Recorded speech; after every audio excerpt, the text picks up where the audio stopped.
Welcome to Just Minding My Business Radio, where we are moving at the speed of God, learning what we didn't know we didn't know. I'm your host, Ida Crawford, so grab a pen and paper and get ready for information that you can use.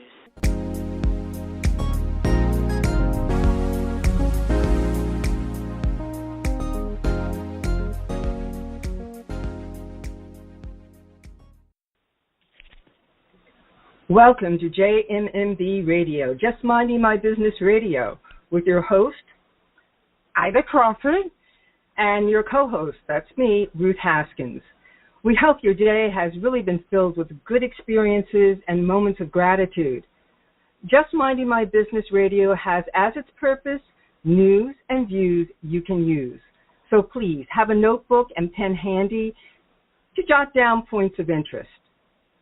Today, coming to the mic, we have Roger Thibaudeau, who is a proud father of a 15-year-old son, Ryan, who is on the autism spectrum. Roger has been navigating the autism journey for the past 12-plus years, ever since Ryan was diagnosed with autism spectrum disorder. In part, due to the great support and guidance the family received early on from the Howard County Autism Society, Roger joined the board of directors in 2010. As a member of the board, he has served as treasurer, vice president, and is currently the immediate past president. In addition, Roger has served as the education advocacy chair for Howard County Autism Society since 2014. Welcome, Roger. Thank you so much for being here with us. Yes, Roger. Thank you for having me. We truly appreciate you taking time out of your busy schedule to join us this evening. Okay. Of course. Thank you so much for having me. Okay. Well, we're going to jump right into it. I know that you have an amazingly busy schedule. You're also on the board of directors for the Howard County Autism Society. So could you tell us first a little bit about the organization itself? Sure. So it was started in 1993 by essentially a group of parents who met in a living room to kind of provide mutual support for each other and figure out how they could navigate the autism journey themselves as they move forward. And fast forward 25 years later, and now we're one of the largest county organizations as part of an affiliate for the Autism Society of America across the nation. We're one of the largest in the county. We have our own special education resource center. We have a executive director, Melissa, who does a great job of keeping us on track and try to support those in Howard County and in the surrounding area. Our mission really is to provide support, promote awareness and acceptance, and advocate for improved services. That's really the heart of the organization. Okay. So it sounds like a fabulous organization. We're fortunate to have it here in Howard County. Let me ask you, I heard something in your introduction just now that you said it came together for families to give each other support as they started this or were in this autism journey.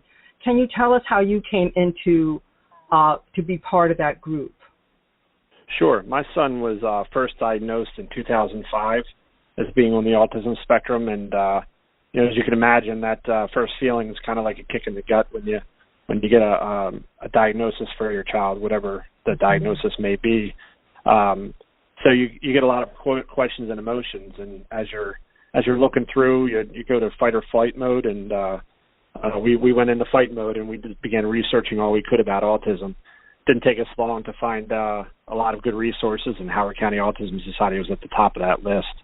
And I would say with the support they provided us, go to support group meetings and talk to families that have been through the exact same thing or have been through very similar circumstances and have navigated that journey, really gave us a sense of community and a sense of belonging, so to speak, as this was the first case in our extended family of autism that we had known of. So it was truly a learning experience. And I would say without the Howard County Autism Society and really the parents who ran it, I'm not sure we would have been able to get Ryan off to the great start we did. Very good. How old is he now? He is now 15, so he's just started high school this year. Oh, my, brand new experience. Well, we're going to get to that in a few minutes. Could you briefly explain to us what autism spectrum disorder is? We've heard the word autism a lot of late, but for the sake of our listening audience, could you give a definition? Sure. It's really it's a neurodevelopmental disability, and it's pretty complex. So the reason they call it a spectrum disorder is because there is a wide spectrum of folks that would be characterized as autistic, and it could be anywhere from what would be the classic autism, where they need a little more supports, to the higher functioning, which was sometimes referred as Asperger's. I think the one things that when people try to provide stereotypes is that there really are such a wide spectrum in autism that the differences among individuals really tend to be greater than the commonalities. But I would say the three commonalities that kind of that define autism, so to speak, are really having delayed or abnormal functioning in at least one of the areas, like communication, social interactions, or behavior patterns are really the three that they use to characterize. It's diagnosed through it's not diagnosed through any blood test or anything like that. It's really diagnosed through learning behaviors and understanding the individual. Right. Along that order, we're getting ready to go into the school thing. I think Ida had a question for you. Sure. Yeah, I was going to move into the school thing as well. I heard you say that he's getting ready to start high school. In the earlier years, what did that look like for you in terms of schooling? Well, so that's a very good question, because if you look back at where he is now and where he came from, they look like two different people. And so he started, after his initial diagnosis, Howard County had a preschool program for those with special needs that allowed him to get into school early, kind of like at the 2.5 to 3 year old time frame, to get some early class time and some early socialization. So he got into that, and he was pretty much nonverbal to start. Didn't talk a lot, had a lot of repetitive behaviors, what they call stimming, flapping of the arms, and a lot of behavioral outbursts and tantrums and things like that. So that it kind of started there, and it's a new experience whenever you work with a new school, and that when you're that age with new parents, diagnosis, to really know where to go and what to do to kind of get off onto a good start. But I think we were lucky; we had good teams early on to help guide us. Mm-hmm. What was the when you were going into the educational system? Mm-hmm. How prepared was the educational system to really work with your son? So I think in Howard County we have a unique, or not, maybe it's not unique, but we have a preschool program and an early intervention program that was developed probably in the mid to late 90s through a combination of supports from the Howard County government, the Howard County Autism Society, the parent advocates, and the school system. They went and toured programs in New Jersey and a few other places and developed again, not unique, but a very innovative early intervention program that became high praise throughout. And so we were lucky enough to benefit from that. So we had well-trained folks who understood at that level how to support someone on the spectrum and with small classes. So early on, we got the advantage of that program. So I think from when you get in earlier like that, and you get a good initial introduction to the school system, it works well. And through my years of seeing things from the education advocacy chair position, I've heard of others who are not as fortunate as that, and have teams that aren't as prepared and aren't as knowledgeable about autism as they start to enter the school system. Okay. One of the questions that I wanted to ask also is, Howard County is probably one of the great and wonderful exceptions. Do you know of other systems, other situations where so many parents don't have this much of a backbone for their autistic children, and some of them even have a hard time being diagnosed? What are some of the systems, perhaps since we're at this point, national resources where families who may not have the wonderful resources of Howard County can go to see if what is going on with their child is autism? Mm-hmm. So first, with the Howard County, like I said, things are good and they're working well, but obviously in any situation there are ways to improve, and we're trying to still work with.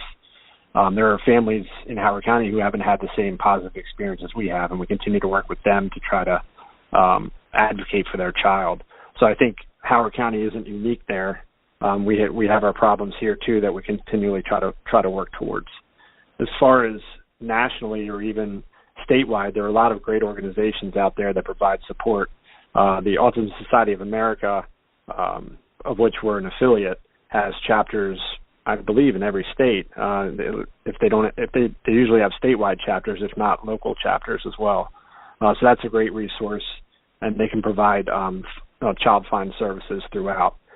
If you're talking diagnosis, a lot of school systems provide that as well, or governments, where you can go to the local children's centers and try to look for help with diagnosis.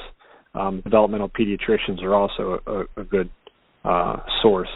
If you're talking about communities and to your point about having trouble with the diagnosis themselves, we've found that some parents accept that right away, and others just don't want to hear that their child might have extra challenges to work through.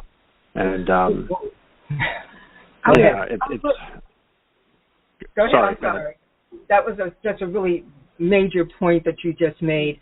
Yeah. The fact of denial. Yes, and I was going to ask about that because, finding out that your child is different, there's the emotional piece I'm sure that the parent goes through.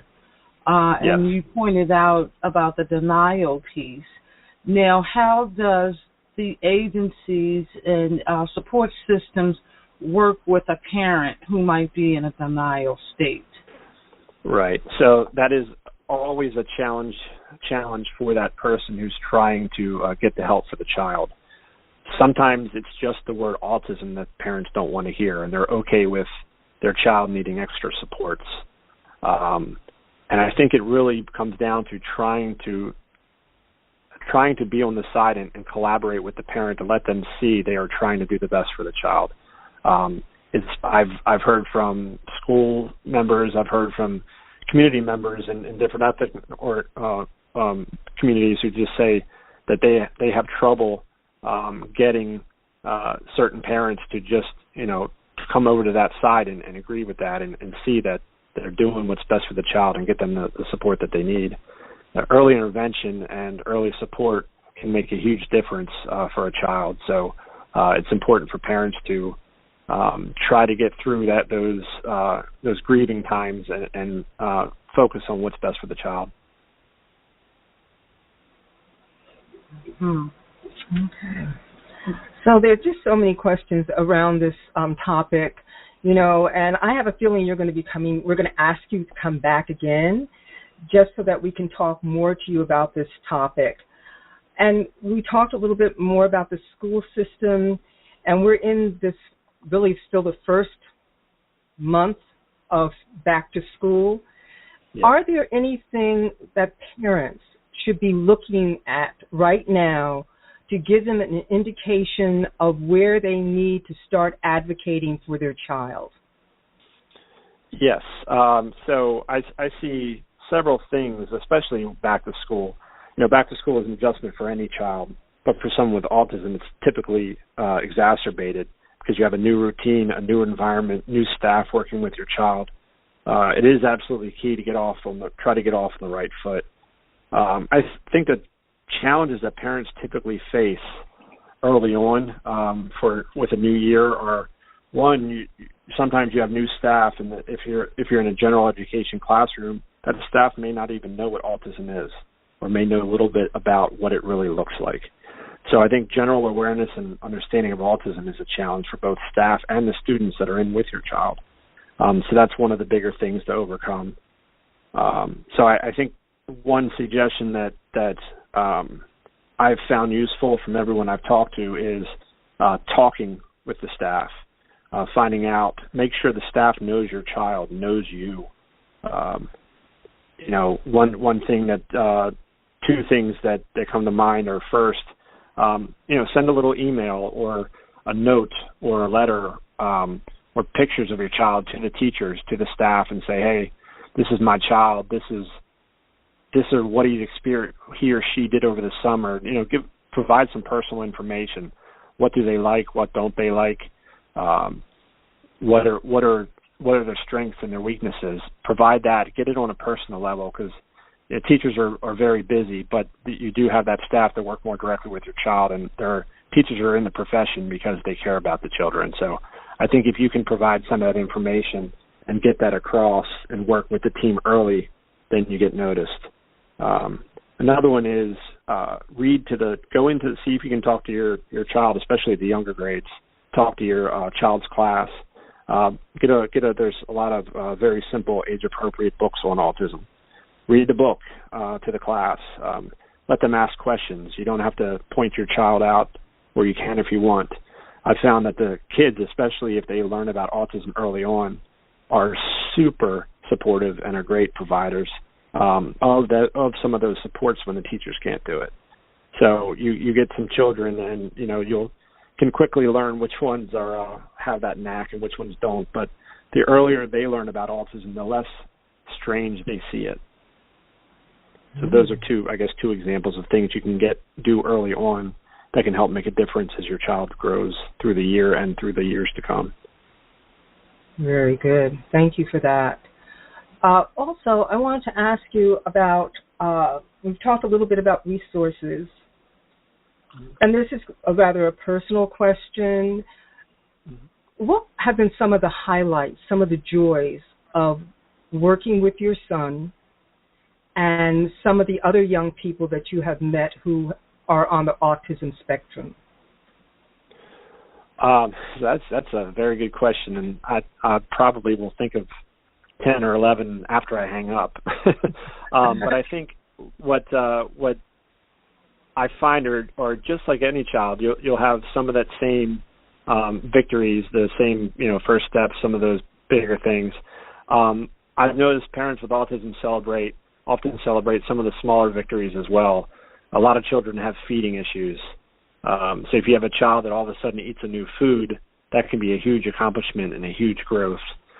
And especially early on, that growth can be pretty slow. So you really do, or really accept it and celebrate those. I think one more recent one for me was here's a child who, like I said, was nonverbal when he was 3. Just finished, 8th grade math, getting all A's, and then last year, one of his longtime therapist, as he has as a teacher for graduate students with special education, the two of them gave a 30-minute presentation about him, and he gave the whole presentation. He asked questions of the staff or questions of the students, and essentially interviewed the students and had them interview him back. So sitting in the back of the room and watching that interaction for a child that was nonverbal at 3 and is sometimes, just like a lot of children, you can't get them to be quiet at 15. So to me, that was a huge, a time to step back and really see how far he's come. Wow, that's amazing. That's truly amazing. That's such a testament to you and your family and all those people who have worked with him. And it's such a credit to him. Yes. Right. The fact that this is who he is. Right, and I think the key to me of getting there was the early intervention, were the special programs in the school, were the outside therapists, and where it was everyone, even from the neighbors who were supportive. It takes a village, they say in general, and it really does when you have a child with autism as well. The more support you can have across the family and outside the family is huge. Yes. Mm-hmm. So now we're starting high school? Yes, 9th grade. Okay, so far, what has that been like for you? He struggles with transitions, so for him, he doesn't like to be late for class. So they've had to work with him all last year, too, even in 8th grade, about running in between the classrooms because he always thinks he's going to get in trouble being late. So sometimes it's the little things like that that can throw off your day, the extra homework. But it really comes down to, again, the communication and the collaboration with the team. And, sometimes, certain years you're going to have better teams than others. So it's a constant struggle to keep working with that team, the teams that you get, and try to, work hand in hand to make the best situation possible for your child. And so far we've had a good supportive team this year so far. They're all new to Ryan, so it is a learning experience, but so far so good in the first few weeks. Okay, could you give us a brief description of, you keep mentioning the word team. Yes. Who comprises that team? If I'm a parent right now and I have an autistic child and I've never been able to get that, what should I start looking to put together? So your team is usually, the first thing is assume that if the child is diagnosed with special needs, they usually go through a process and determine whether they're eligible for an IEP, which is an individualized education program, which essentially is under the special education curriculum. So usually that's, once you get that IEP then determines what services your child might need, whether to bring them back and catch them up to the other students, to provide the social, emotional, or speech and language, or even OT, occupational therapy support. So the IEP team is first and foremost the family, the parents. When the child is older, it's the child as well. And then the school team is usually there, and that's a combination of the special educator, who's usually the team lead, and the various supports, the speech and language pathologist, the operational therapist, the occupational therapist, and then the various special education supports throughout. So that's your IEP team. And I think often what happens with a lot of parents is, as they're new to the diagnosis, they defer a lot to the team. And sometimes that works and sometimes it doesn't. So I think becoming knowledgeable about what your rights are and what services you believe your child can get, the more conversations you can have outside of the team and then with the team to collaborate with them, you can provide the best support possible. You may find that you might know more about what your child needs, and likely do, than some of the professionals, because you know your child best. Yeah, I heard you say he had gotten an A in math. Yes. Now that he's in high school, what do you see as being his career path after he's done with school? Right. I don't think we know yet. We're trying to work with him on what he would like to do, and still trying to understand that and where his strengths are, and try to build on those. 14, which he just passed, is a key age, and we talk about school and the importance of school, but what parents worry a lot about is, well, what happens when the bus stops and the child now is out of school? And at 14 is called the beginning of the transition age, and I think it's key for parents, absolutely key, that if your child is nearing 14 or 14 or older and you haven't started having those transition discussions with the school, they're of utmost importance, because they can help look ahead for you and figure out whether your child is going to be on diploma track, and if so, what the classes might look like, what might it look like after he gets out. Does he want to go to college? It might look, or you might not be on diploma track, it may be on certificate track, and then what job opportunities can be out there that you can try to hit while you're in high school, and job learning experiences. So I think all of those are important and is key for a parent. Once your child really hits the teens, and as they get older, that becomes more important. And it's a discussion both with the school and then with outside providers, like you'll have DDA and DOORS. I don't remember what DOORS stands for, I apologize, but organizations like that are key to providing those supports for when your child leaves school. Okay.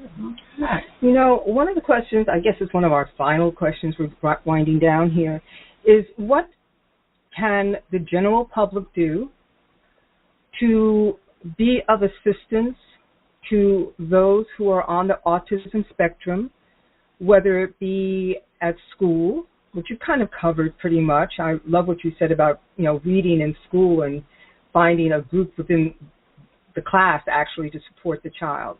But within the school, within the workplace, because some of these young ones come out and they start getting little part-time jobs to start preparing themselves.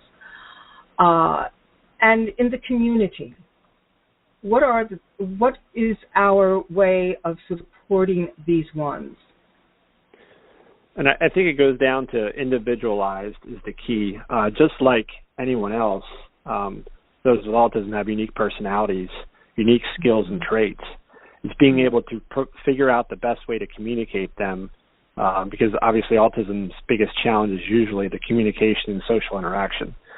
So oftentimes there is a lot of hidden talent that may not have been brought out because of the challenges with communication and social interaction. So I think, when whether you talk playing on the playground to participating in sports teams, to going to college together to a career, there's probably a lot more skills, knowledge, and abilities in there than they've been able to show because of those communication challenges. So to me, it's really seeing it's autism awareness we talk about, but it's really now about autism acceptance. Accept the individual for who they are and get to know that individual. It might be a little harder because they may be more of an introvert, may not communicate as well, may have what you would consider idiosyncrasies, but get to know them. And I think the most key thing for a parent, for a community member, for anyone is to presume competence.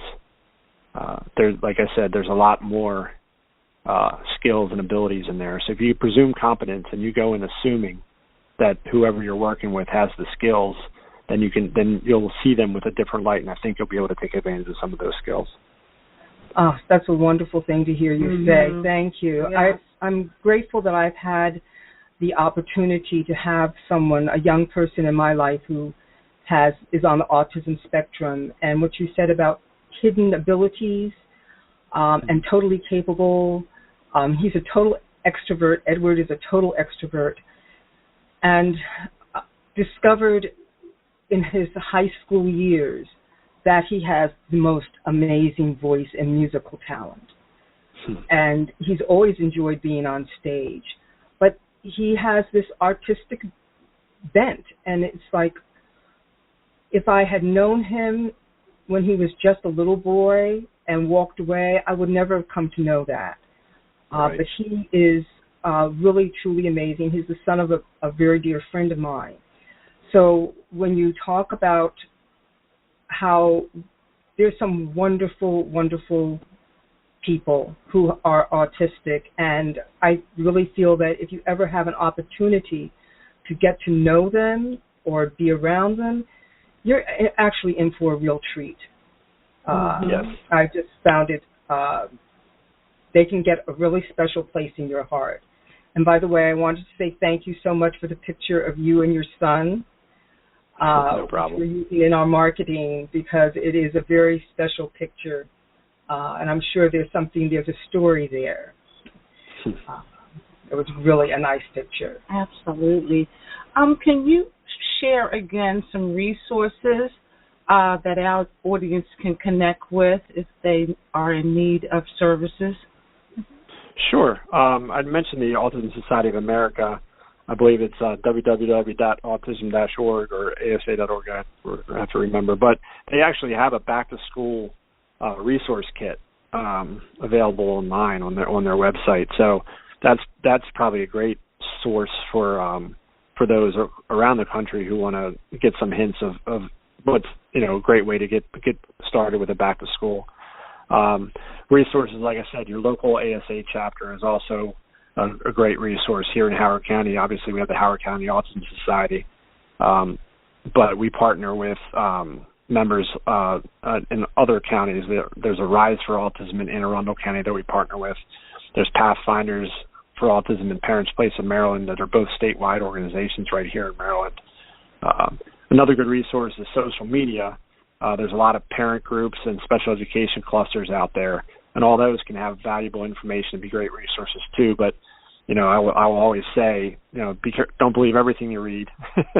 So things are usually never as good or as bad as you would read on social media, and I think that's true in life in general with social media, but also true with the resources. Your local school can also be a great resource that can provide some supports. And states like Maryland, and I'm sure there are other states around, they have mandated county-wide groups called Special Education Citizen Advisory Committees, or CCAC, which have a formal role for the school but are really meant to be represent the needs of those with special needs. So, again, another great resource. Our website is www.howard-autism.org, and we've got our own dedicated special education news center that's linked right off of that as well, that is packed with resources. Okay. Thank you. Well, I think we are at the end of our time. We have certainly appreciated you coming here. Did you have any parting thoughts, anything else that you wanted to share with us? I would think for parents that are out there, it always seems there's a struggle. So I would just say never lose hope. Back to presuming competence. There's likely more inside your child than even that they can tell you or show you right now. So keep that faith and keep that confidence. And, if any of the years of challenges and incremental victories and roadblocks have shown me, is that there's a lot of growing ahead of us for all of our children. So keep working with the school system, keep working with the community, and keep advocating for your child, because you're your best advocate. Thank you so much. Thank you so much for being with us. Absolutely. No Thank you so much. We appreciate the information, and I hope that this conversation has been valuable to our parents and other listeners. So thank you. Well, thank you again for having me. I really appreciate it. You're very welcome. This show is brought to you by the amazing women of a Sister Circle Empowerment Network, ASCEN LLC, where we are never in competition, but always in collaboration, and our valued sponsors. Learn more about our sponsors and their services and membership in a Sister Circle, ASCEN LLC, at www.assistercircle.org. To learn about becoming a sponsor for Just Minding My Business Radio and how our marketing package benefits your company, please visit our website at www.assistercircle.org. Voiceovers by RCH VoiceWorks. Contact slvoiceworks8201@yahoo.com or call 443-620-4115.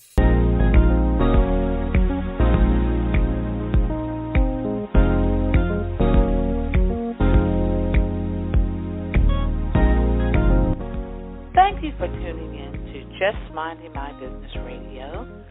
I'm your host, Ida Crawford. We hope you enjoyed the show and appreciate you stopping by. Many blessings to you and yours.